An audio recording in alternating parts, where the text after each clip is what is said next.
um MD-11 acelera na direção de uma pista no Japão. É isso aí, cowboy. Claramente, a aproximação foi bem turbulenta. Uma aterrissagem desafiadora torna-se um desastre. Há uma queda na 34 esquerda e a fogo. Uma catástrofe registrada em vídeo. Temos as imagens da câmera de segurança da sequência de acidente. Mas ainda mais chocante. Ele bate a pista com força suficiente para quicar. Não é a primeira vez que acontece. A indústria pensou que o problema havia sido resolvido. Falta alguma coisa aqui. As pessoas ficaram surpresas com o que aconteceu no Narita. Os investigadores precisam descobrir por que esse problema mortífero aconteceu novamente.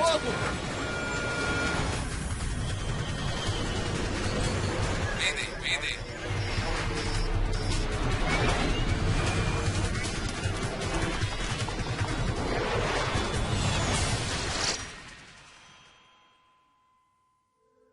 Essa história é baseada em relatos oficiais e depoimentos de testemunhas.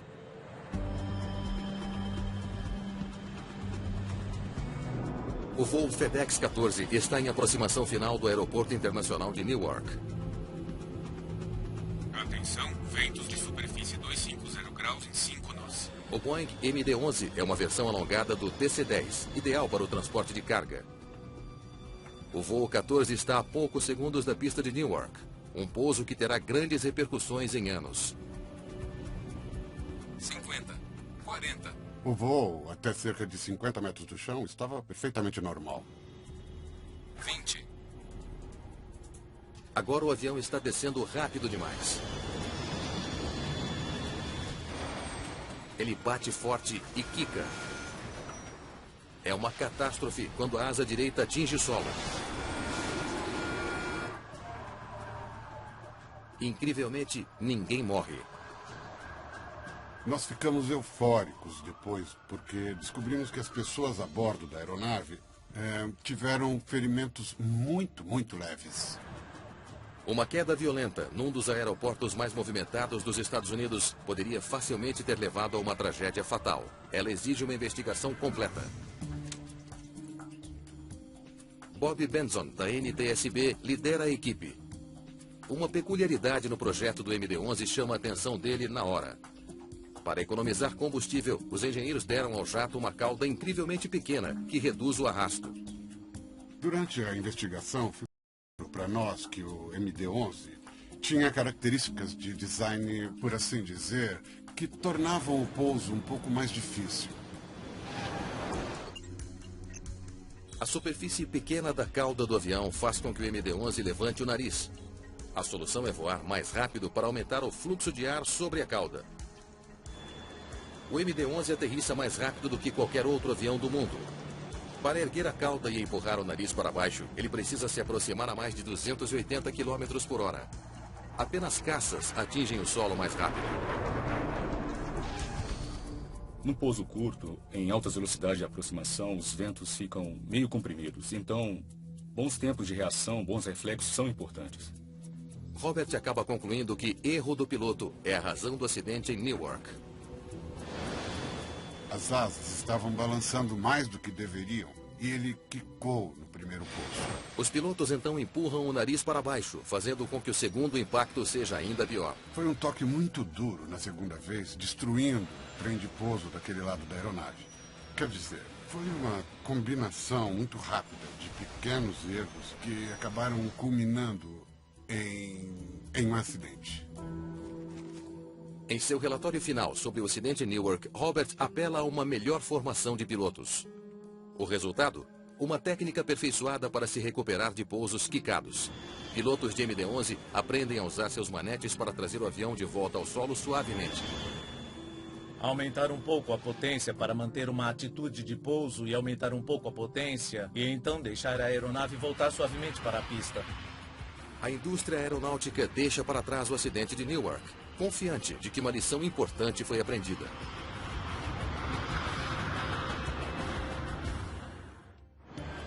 Quase 12 anos depois, Nippon Cargo 37, pista 34 esquerda, livre para pousar. o MD-11 ainda é uma ferramenta popular para o transporte de cargas.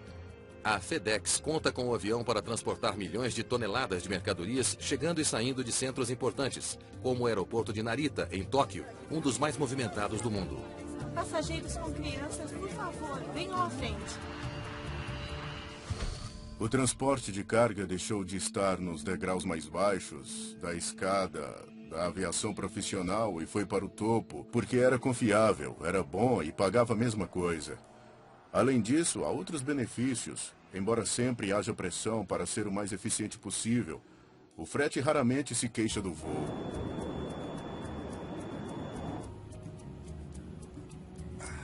Torre de Narita, FedEx 80, 20 quilômetros até a 34 à esquerda.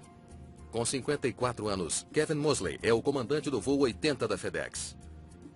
O seu primeiro oficial é Anthony Pino, de 49 anos. Os dois pilotos veteranos estão em segundo na fila para pousar em Narita. FedEx 80, Torre de Narita, pista 34 esquerda, continue. FedEx 80, entendido. Dentro desses últimos 300 e poucos quilômetros antes de pousar, um piloto começaria a pensar nas condições, voltaria a checar o clima e começaria a prestar atenção ao tráfego à sua volta. Depois de um voo noturno de Guangzhou, na China, eles estão a menos de 10 minutos de pousar na pista principal de Narita. Hoje, o primeiro oficial Pino está pilotando o avião, enquanto o comandante monitora os instrumentos. Muito bem, vamos começar o cheque pré-pouso. Está na mão. Luzes de pouso ligadas. FedEx 80, o vento de superfície é de 320 a 28 nós. A 7 minutos do pouso, o controlador dá à tripulação uma atualização sobre as condições do vento na pista. Tá certo, entendido. Os pilotos estão no meio de sua aproximação, um momento crucial em qualquer voo. Eles devem realizar dezenas de passos para perder altitude e diminuir cerca de 645 km por hora de velocidade antes de pousar. É uma hora muito movimentada no cockpit. O piloto tem 1 milhão de coisas passando pela sua cabeça. Seu olhar está em todo lugar, certificando-se de que o pouso proposto está indo bem. Neste voo, os pilotos têm um desafio adicional: lidar com ventos fortes. Quer mudar a velocidade de pouso? Vamos adicionar 10 nós. Faça 164 nós. Eles precisam entrar mais rápido do que o habitual para combater as rajadas de vento. Se você tem rajadas, então tem que calcular como elas vão afetar e mudar as características de sustentação do avião, bem como a velocidade do avião. Trem de pouso. Trem baixado. 4 verdes. 500. É isso aí. Livre para pousar na 34 à esquerda. Estável. Nossa. Você está realmente trabalhando com muitas rajadas, se é o piloto que está no comando num dia ventoso. O avião desce a 4 metros por segundo. 50, 40, 30. Ele estará no solo em menos de 5 segundos. 20.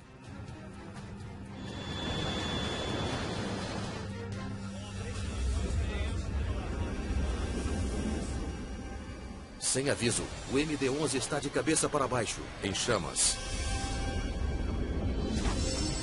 Houve uma queda na 34 esquerda e a fogo. Brigadas de incêndio correm para a pista, onde um incêndio enorme tomou conta da cabine do voo 80 da FedEx. É o maior desastre aéreo que o aeroporto de Tóquio já viu. Controladores de tráfego aéreo devem agora redirecionar os voos que chegam para longe dos destroços em chamas. Leva quase meia hora para os bombeiros apagarem as chamas que cercam o cockpit. No momento em que as equipes conseguem acessá-lo, é tarde demais para os pilotos. 2 pessoas estão mortas e outro MD-11 está queimando ao lado de uma pista. A primeira coisa que notei quando cheguei ao local do acidente foi que as peças do avião estavam espalhadas por uma área enorme.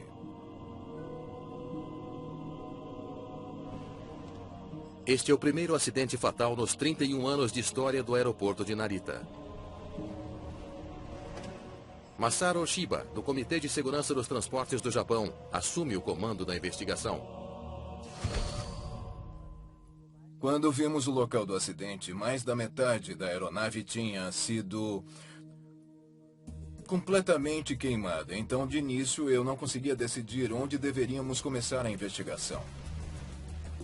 O mundo da aviação precisa saber por que o pouso deste MD-11 deu tão errado. As lições de Newark foram esquecidas? Vamos checar então. Ou este é um problema inteiramente novo?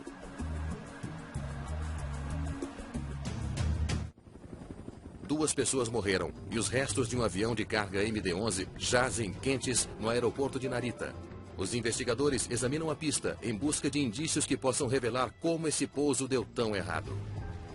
Eu estava tentando descobrir onde o avião tocou a pista pela primeira vez. Havia marcas muito claras dos pneus.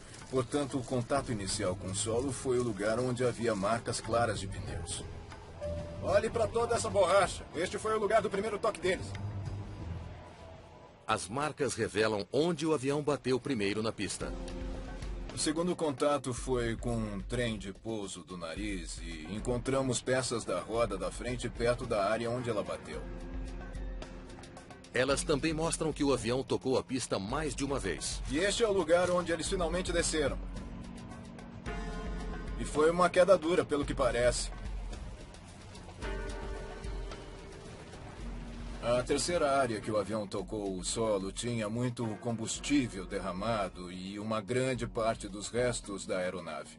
Assim concluímos que havia 3 zonas de contato onde a aeronave bateu no chão. Os investigadores dão sorte. Apesar de ser extremamente raro um acidente de avião ser capturado em vídeo, aconteceu aqui. Vamos ver o que a gente pode descobrir. Uma câmera de vigilância do aeroporto confirma a teoria de Massaro sobre a aterrissagem violenta. O voo 80 quicou 2 vezes antes de finalmente bater na pista e capotar em chamas.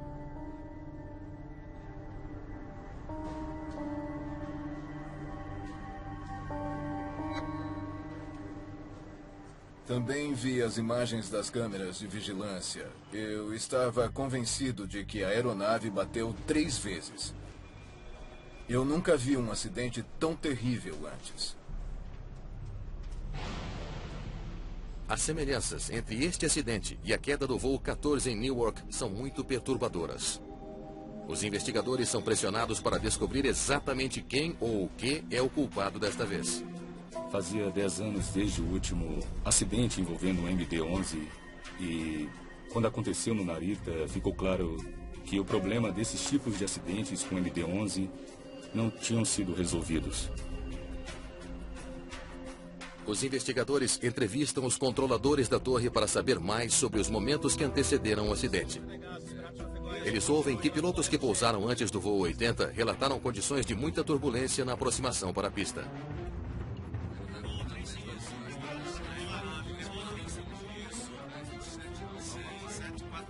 O acidente aconteceu logo depois de uma frente fria ter passado.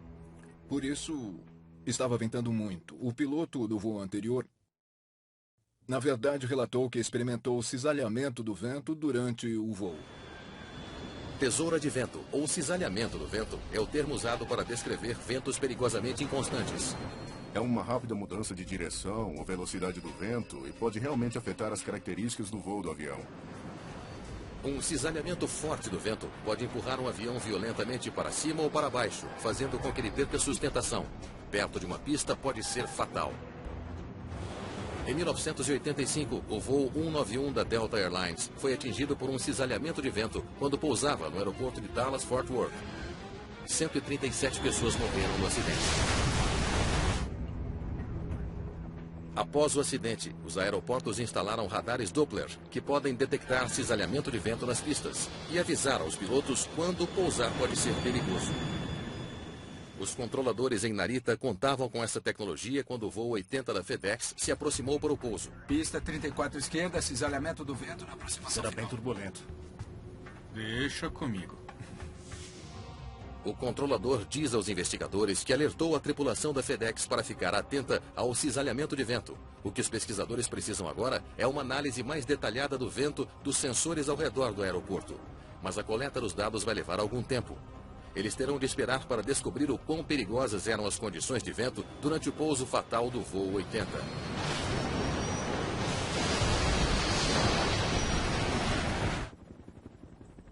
Enquanto isso, uma equipe de recuperação fez um grande avanço. Eles já recuperaram as caixas pretas dos destroços queimados. Os dados nos gravadores podem explicar o que houve nos últimos momentos do pouso do MD-11, a menos que os dados tenham sido destruídos pelo fogo. Elas estão mais danificadas do que pensei que estariam. Espero que possam tirar alguma coisa delas. Estavam muito danificadas. Foram, expostas a um calor extremamente alto. Vamos mandá-las logo. Queríamos ter certeza absoluta de que conseguiríamos os dados. Por isso, designamos um investigador para levar os gravadores para os Estados Unidos. As caixas pretas estão no voo seguinte para Washington, D.C., onde especialistas da NTSB vão tentar recuperar os dados tão necessários. Enquanto os investigadores esperam por notícias de Washington, eles consideram uma outra possibilidade, que o voo 80 foi desequilibrado pela carga que transportava. E se a carga se deslocou no último minuto? Há várias coisas que podem afetar a aeronave de carga durante as decolagens e pousos. Uma das coisas que os pilotos sempre temem é a movimentação de carga. O voo 80 estava transportando mais de 50 toneladas de carga, encomendas da FedEx grandes e pequenas. O carregamento de carga é uma ciência exata de distribuir o peso de forma que não desequilibre a aeronave. E isso vale especialmente para o já temperamental MD-11. Os elementos de fixação que prendem a carga no lugar sobreviveram ao fogo. Não há evidências de que falharam. Eles parecem bem. Vamos verificar os outros. Tanto quanto pude dizer, a partir dos restos da carga, mas não havia nenhuma evidência de deslocamento de carga, tanto para a parte da frente do avião ou para a parte de trás do avião. Mas se a carga não se deslocou, o que fez o voo 80 cair na aterrissagem, matando os dois pilotos? Masaru Shiba estuda os registros do radar Doppler das velocidades do vento na pista 34. Qualquer sinal de tesouro ou cisalhamento do vento nos momentos anteriores ao acidente poderia ser a pista que ele estava esperando. Mas é outro beco sem saída. Não havia cisalhamento do vento na pista 34 esquerda quando estavam pousando. Depois de examinar os dados sobre as correntes de ar antes e depois do acidente, parecia muito improvável que cisalhamento do vento pode ter causado esse acidente. Enquanto os investigadores no Japão procuram uma pista concreta, há notícias melhores vindas de Washington. Técnicos da NTSB recuperaram os sons captados no cockpit do voo 80 pelo gravador de voz danificado. Eles também esperam recuperar em breve os dados de voo. Gravadores de voo são instrumentos muito robustos. Eles são projetados para suportar uma quantidade incrível de força G e calor. Ah, Sr. Micentic. Bem-vindo a bordo. Prazer em conhecer o senhor. Meu nome é Masaru Shiba. Já que o avião é americano, Paul Micentic, do Conselho Nacional de Segurança dos Transportes, se junta à equipe no Japão.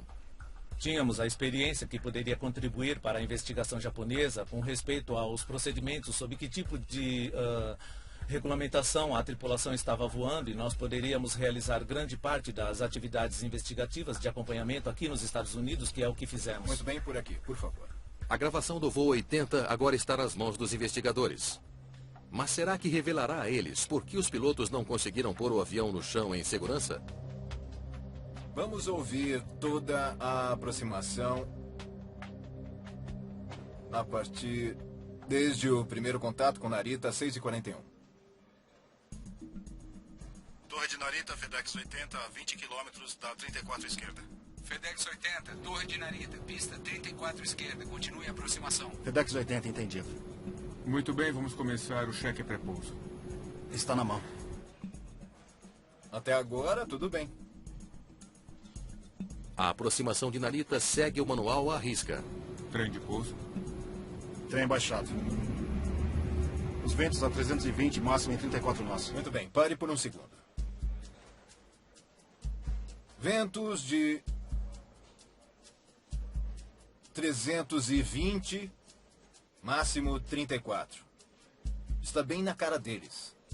A gravação revela que a tripulação estava voando na direção de um vento ao contrário forte, mas não perigoso o suficiente para explicar o acidente. Muito bem, vamos seguir em frente. 1000. É isso aí, cowboy. Você não deixa o avião pilotar você. Você pilota o avião. E num dia tempestuoso e ventoso, é isso de fato que você tem que fazer. 500. Apesar do voo turbulento, os pilotos não parecem muito preocupados. Livre para aterrissar 34 à esquerda. Estável. Nossa. Aproximação estável é um dos alertas que cada vez mais companhias incluíram nas especificações operacionais que você deve dizer em voz alta, porque geralmente isso é uma coisa muito bem compreendida. Se você está estável, pode pousar. Nossa. É 1 minuto da pista e eles estão brincando. Parece que não há nada de errado.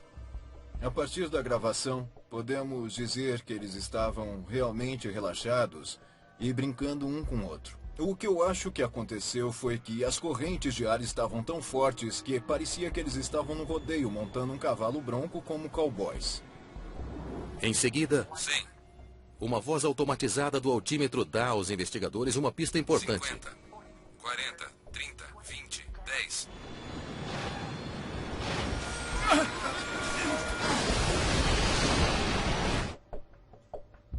Essa última parte de novo, por favor. 50. 40. 30. 20. 10. Ele deve desacelerar. 50, 40, 30, 20, 10. Um piloto, ao fazer uma aproximação, pode julgar a sua taxa de descida pela cadência dos alertas. Normalmente você vai ter uma centena de pés, 50, 30, e quando chegar a 10, vai desacelerar 20, até um pouco mais. 10. Se o alerta é dado muito rapidamente, você está descendo rápido demais. 100. A gravação diz aos investigadores que a velocidade de descida do avião não diminuiu quando deveria.